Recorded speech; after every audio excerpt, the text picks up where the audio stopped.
Goeiemôre aan almal van julle. Dit is Sondag die 12de April in die jaar 2026. Ek onthou toe ek klein was, het ek nie eens gedink ons gaan 2000 sien nie. Ons is al by 2026. Ons gaan vanmôre nagmaal hou. Ek en Leonore was vanoggend bietjie by 'n kerkbesoek gaan aflê en wat 'n groot vreugde was dit nie om van Jesus te hoor. Altyd die beste nuus ooit is Jesus Christus. Nou vanmôre gaan ons nagmaal hou, ek en jy. En jy kan 'n broodjie kry, miskien nagmaal wyn, maak nie saak nie, vrugtesap, net soos wat jy wil. Dit maak nie saak wat jy in jou vat nie, dit maak saak met watter gesindheid jy in jou vat.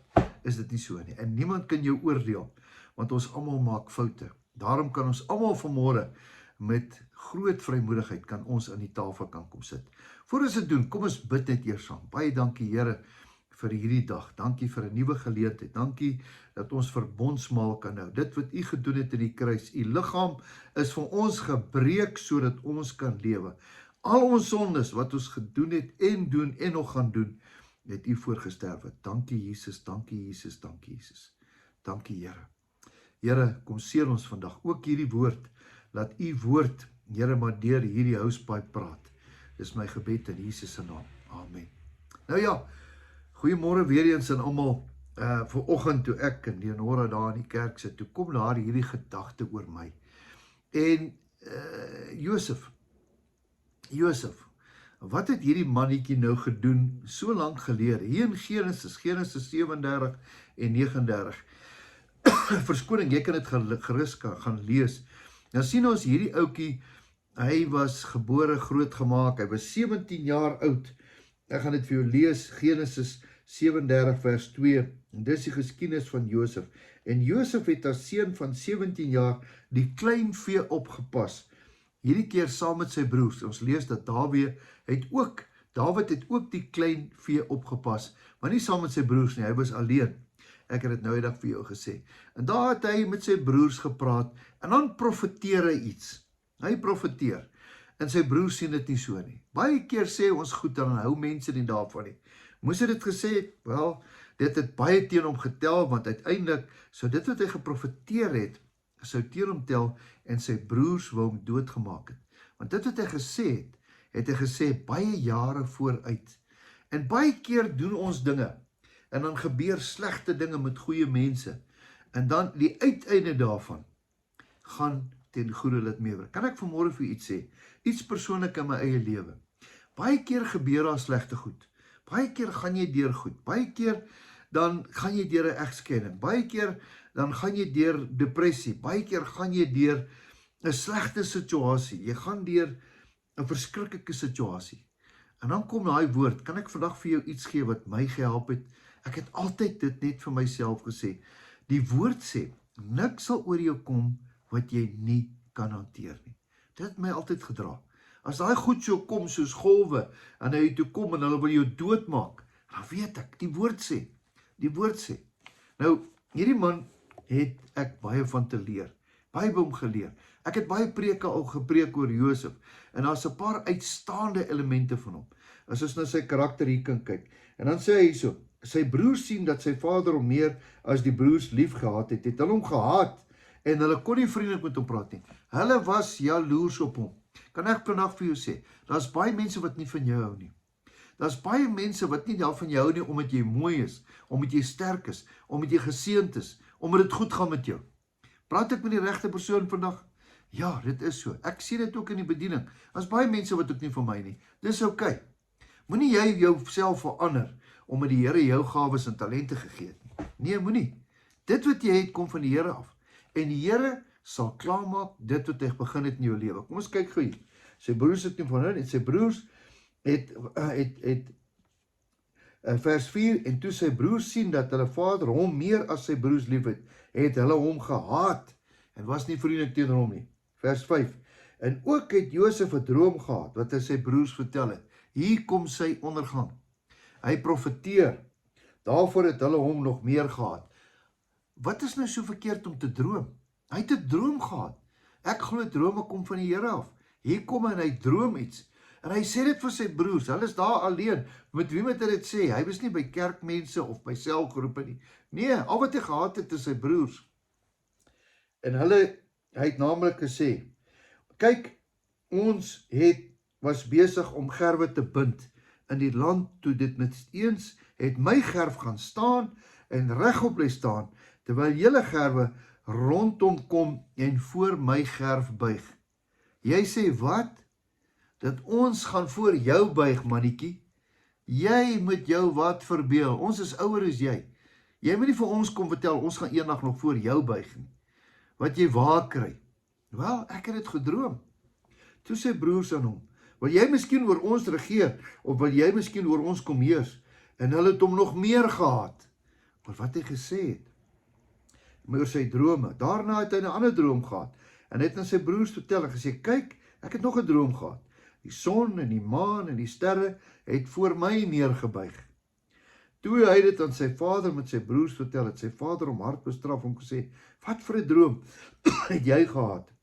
Kon hy nou help wat hy gedroom het? Moet ons nou werklik kom en moeder en jou broers en ons almal moet voor jou kom buig?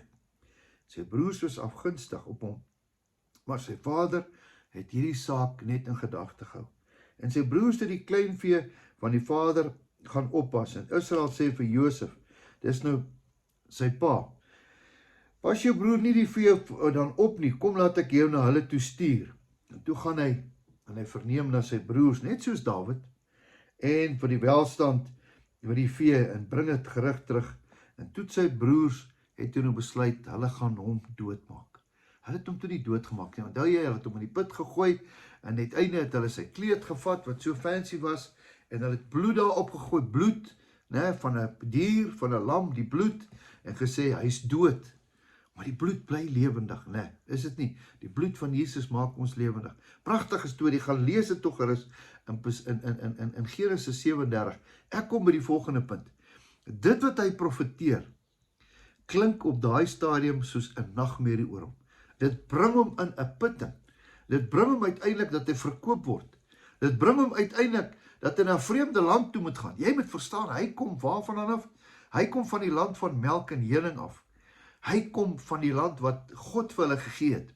Is dit nie so nie? En dan eindig hy in Egipte, 'n goddelose land.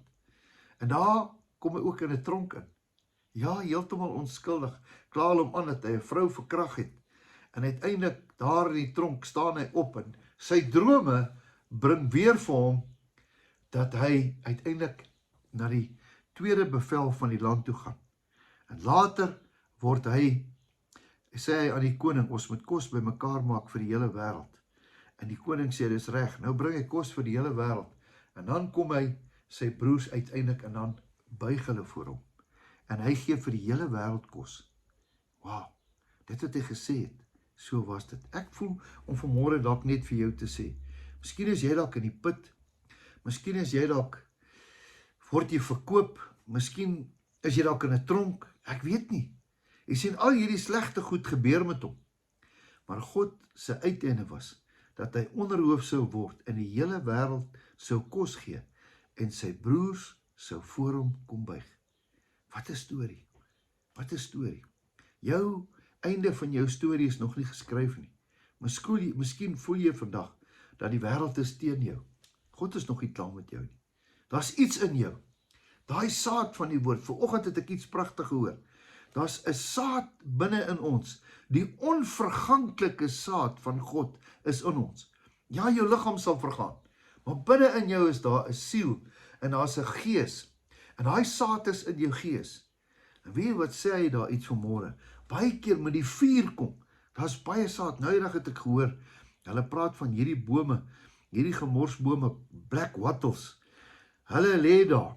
En daai saad lê daar, en dan baie keer as die vuur kom en hy verbrand dit, dan skiet daai saad uit, en dan kom dit, en dan kom die lewe daar uit. Baie keer gaan ons deur brande, ons gaan deur hel, net sodat daai onverganklike saad, wat in Josef was, niks kon daai saad keer, om uiteindelik die hele wêreld te voed nie. Wat 'n storie.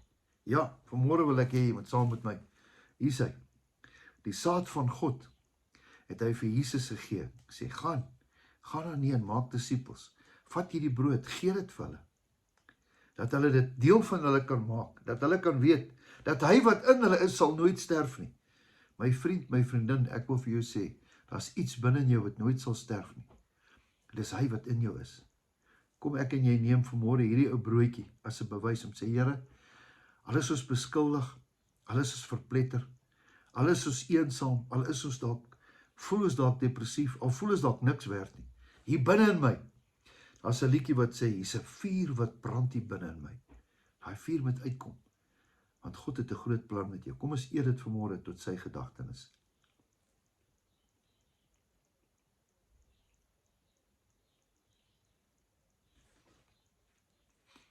En dan die wyn, die simbool van Jesus se bloed. Net Jesus se bloed kan wit was. Jesus se bloed het al jou sondes, alles, groot, klein, alles, het hy weggewas. Ja, sy bloed het gevloei sodat ons kan lewe.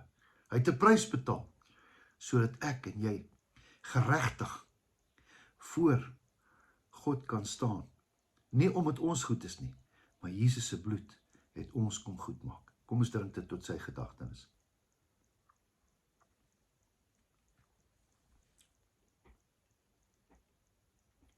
Hemelse Vader, ek kan net sê dankie. Here, hierdie dankie, sê dankie, omdat U ons kom red het, deur U bloed. Dankie, Here. Ek loof en prys U naam. Amen. Mag jy 'n wonderlike geseënde dag hê. Mag daai vuur in jou nooit ophou brand nie. Totsiens, jou beste lief voor.